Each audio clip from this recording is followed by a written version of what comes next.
கர்த்தர் கிறிஸ்துத்தம் இன்றைய செடி பயங்கரமான காரியங்களை செய்யும் கர்த்தர்.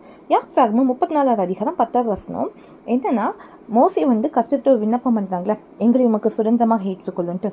அதற்கு கர்த்தர் சொன்ன பதில் என்ன தெரியுமா? நான் உன் கூட ஒரு உடன்படிக்கை பண்றேன். பூமி எங்கும் எந்த ஜாதிகளிடத்திலும் செய்யப்படாத அதிசயங்களை உன் ஜனங்கள் எல்லாருக்கும் முன்பாகவும் செய்வேன். உன்னோட கூட இருக்கிற ஜனங்கள் எல்லாரும் கர்த்தருடைய செய்கையை காண்பார்கள். உன்னோட கூட இருந்து நான் செய்யும் காரியம் பயங்கரமாக இருக்கும் கர்த்தர் மோசிட்டு சொன்னாங்க. எவ்வளோ நல்ல தகப்பன் இல்லையா? இன்னைக்கு கர்த்தாவே எங்களை உமக்கு சுதந்திரமாக ஏற்றுக்கொள்ளுங்க. நீங்களும் ஜெபம் பண்ணுங்க. கர்த்தர் பெரிய காரியங்களை செய்வார். கர்த்தர் பயங்கரமான பராக்கிரமசாலி நம்மோடு இருக்கிறார். அவரால் செய்யக்கூடாத அதிசயமான காரியம் ஒன்றுமில்லை.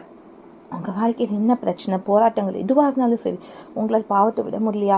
ஐயோ என் வாழ்க்கையில் சாபன்ட்டு என்ன ஆகட்டும், நீங்கள் கர்த்தருக்கு உங்கள் வாழ்க்கையை ஒப்புக்கொடுங்க, எங்களை ஏற்றுக்கொள்ளுங்க. நீங்கள் சொல்லும்போது நிச்சயமாய் கர்த்தர் உங்கள் வாழ்க்கையில் ஒரு அற்புதத்தை செய்வார். அவர் பயங்கரமான காரியங்களை செய்கிற தேவன். அவர் செய்கிற காரியங்கள் அதிசயமானவைகள். அவரால் செய்ய முடியாத அதிசயமான காரியம் ஒன்றுமில்லை. அதனால கர்த்தர் உங்கள் கூட இருந்து பெரிய காரியங்களை செய்வார், அதிசயங்களை செய்வார், உங்கள் கவலைகளை மாற்றுவார். இதுவே செய்தி. தேவனுக்கு முடிவுண்டாகட்டும்.